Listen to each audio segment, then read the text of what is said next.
Le agradezco mucho al doctor Guillermo Ruiz que nos acompaña en la noche de hoy. Vamos a hablar con él de los temas que son su especialidad. ¿Cómo va? ¿Qué tal? Buenas noches, Anneli. Gracias por Gracias la por estar invitación. acá, ¿eh? Igualmente. Eh, Está tan desmadrada la situación que algunos de los candidatos para realizar las reformas no solo hablan de cambio de leyes, sino que el cambio de esas leyes requiere incluso avanzar e ir a reformas que la Constitución debería habilitar. ¿Qué tema, Anneli? En mi opinión, eh, está puesto sobre la mesa la causa de la situación que todos conocemos, ¿no es cierto?, de evaluación del peso, inflación, altísimas tasas de interés, eh, a causa de una descontrolada emisión monetaria, que a su vez tiene como causa el déficit fiscal. Es decir, que usted escucha por todos lados que la gente está consciente de que algo hay que hacer, porque venimos en picada hace muchos años, Ujú.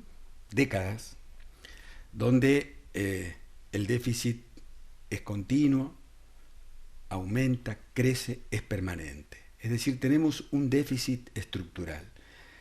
Y, si me permite decirle, no veo, más allá de sus propuestas, de sus buenas intenciones en los candidatos, ningún análisis profundo de cómo revertir el déficit fiscal.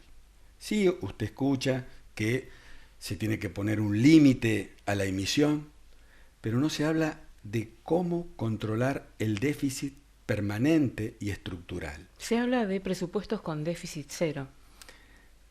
A ver, tanto en su momento en el gobierno de Macri, que no se pudo realizar, en este gobierno se prometió a través del ministro Guzmán, después cuando asumió el ministro Massa y demás, y vemos que en realidad siempre el déficit aumenta. Ahora, la pregunta es, ¿por qué aumenta el déficit? Y permítame decirle que considero que hay un déficit de comprensión o de conocimiento de nuestra Constitución Ujú. y de su estructura, que es la causa de ese déficit permanente de la Argentina.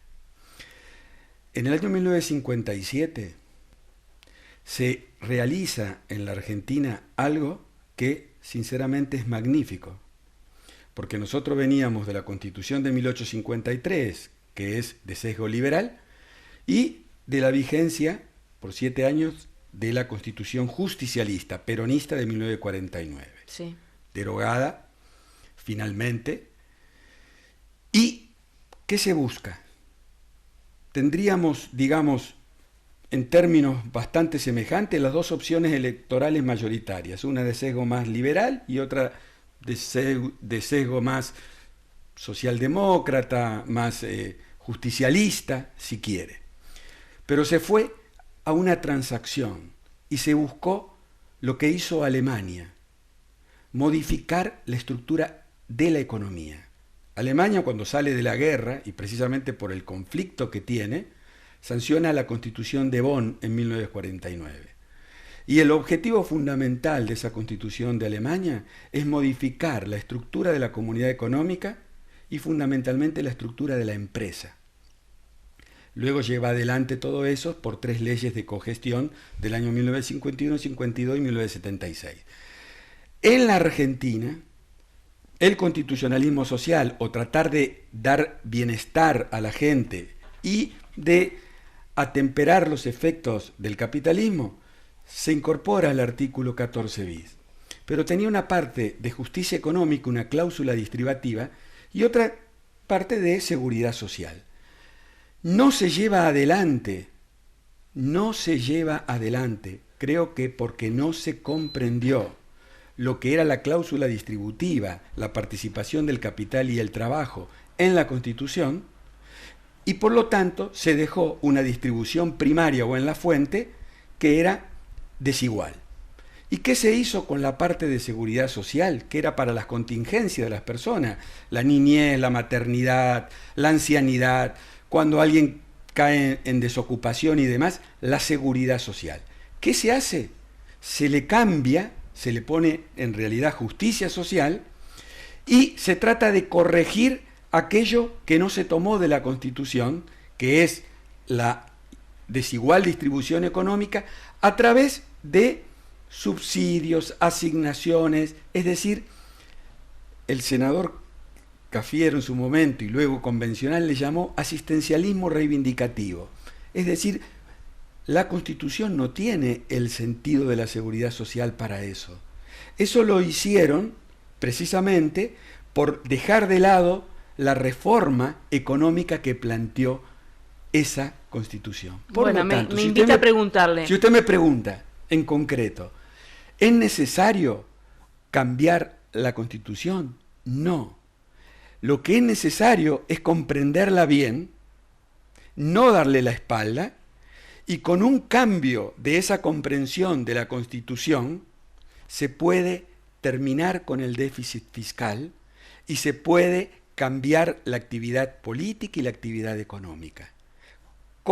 ¿Qué modelo tenemos? El modelo de todos los países nórdicos.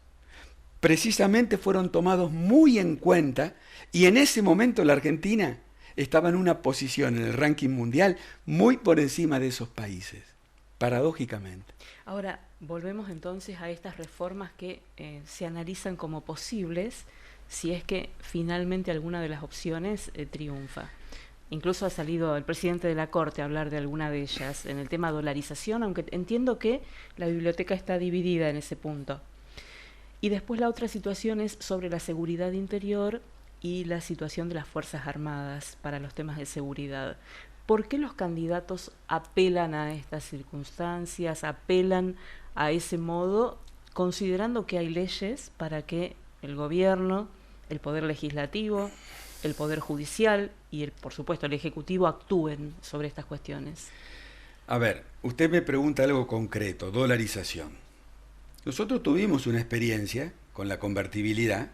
Van a decir que no fue lo mismo. Donde, sí, pero en la convertibilidad que se aplicó lo que en primer momento está previsto en el plan de uno de los candidatos, que sería una competencia de monedas, sí, primera generación de reforma, y sin embargo, que, a ver, es algo, una de las posibilidades de menús que se pueden ofrecer, como otro candidato puede ofrecer otra, y está en la credibilidad de lo que puedan llevar adelante o no cada uno, y está el pasado de cada uno o sus fuerzas políticas, ¿no es cierto? Ahora bien, cualquier instrumento, herramienta que se use, cualquiera sea, está supeditada a el problema madre del déficit fiscal. ¿Por qué? Porque la convertibilidad fracasó y teníamos estabilidad, eran convergentes, es decir, usted tenía doble curso legal de moneda, podía pactar contratos o en pesos o en dólares. ¿Y por qué fracasó la convertibilidad? Por el déficit fiscal. Con lo cual, cualquier herramienta se puede estropear si Argentina, que lleva años, décadas de déficit fiscal, no acierta a solucionar ese problema. ¿Y por qué se produce el déficit fiscal? Porque para tratar de equilibrar la distribución del sistema capitalista, se utiliza una nueva distribución que se le llama redistribución vía impuestos, y nunca se llega a través de los impuestos a lograr ese equilibrio. Por lo tanto, la forma de llevar adelante el Estado, como se hace en la Argentina, está condenada al fracaso y a incurrir en déficit fiscal. Es imposible de otra forma. ¿Cuál es, entre comillas, la buena noticia? Que esa forma le da la espalda a la Constitución y que si se conoce bien y se lleva adelante un programa, Alberdi decía, ¿qué es la Constitución? Es la carta de navegación, y la política no puede tener otras miras que la mira de la Constitución. Si se acierta a llevar adelante el programa constitucional, nosotros estamos en condiciones de resolver el déficit. De lo contrario, es imposible. Y le termino con una pequeña anécdota. Un gran economista, que creo que en algún momento puede llegar a ser un premio Nobel, Tomás Piketty, lo explicó a esto con una fórmula. R mayor que G, donde R es la renta del capital y G el crecimiento del Producto Bruto del Estado. Toda la comunidad económica internacional dijo, nadie nunca había planteado esto. ¿Y sabe lo que quiso decir él? Todo el estado de bienestar que usa la seguridad social como una forma de redistribución vía impuesto, está condenada al fracaso y de hecho ha pasado. ¿Por qué? Porque la renta del capital, por eso mayor, crece siempre más que el Producto Bruto. Por lo tanto, nunca los impuestos van a alcanzar. Es una carrera perdida de antemano. Lo que hay que hacer, y ese es el programa de la Constitución, es modificar la distribución en la fuente.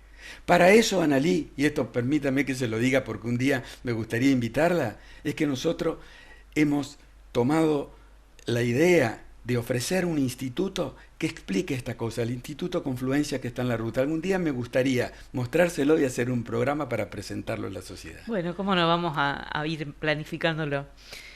Vuelvo entonces a la... Y la otro tema que me dijo, la seguridad. Sí. Bueno, para la seguridad interior, más allá de lo que digan los candidatos, las Fuerzas Armadas no pueden participar en asuntos interiores. Y, sinceramente, eso viene de la historia argentina. Usted, Belgrano, San Martín, nunca quisieron que las fuerzas se involucren en cuestiones interiores. ¿Por qué? Porque las Fuerzas Armadas están hechas no para luchar en conflictos entre ciudadanos argentinos, sino para defender a los ciudadanos argentinos de potencias extranjeras. Con las herramientas que tienen los distintos candidatos, ¿pueden cambiar esta realidad? Yo, en mi modo de ver y desde el fundamento constitucional, eso no es posible. Pero, Analí, en tren de realizaciones políticas podemos esperar sorpresas. Todo el problema que nosotros atravesamos es una caja de sorpresas, porque si usted se pone a pensar, la emisión descontrolada está prohibida por la Constitución, artículo 75, inciso 19. La emisión descontrolada significa una deuda no autorizada por el Congreso de la Nación, en el mismo artículo 75. El impuesto inflacionario ni siquiera está absolutamente legislado. O sea, si a eso le sumamos que para obtener crédito emitimos bonos en dólares con jurisdicción extranjera, violando el artículo 116, tenemos prácticamente toda una economía que le da la espalda a la Constitución. Y si hablamos de la redistribución, sobre todo de esto que usted mencionaba en relación a los dichos o las afirmaciones de Cafiero, ¿se puede decir también que el asistencialismo redistributivo ha fracasado? Absolutamente. Y ha fracasado, y le vuelvo a repetir algo que yo necesitaría mucho más tiempo para explicarlo porque es riquísimo, porque eso le da la espalda a la Constitución.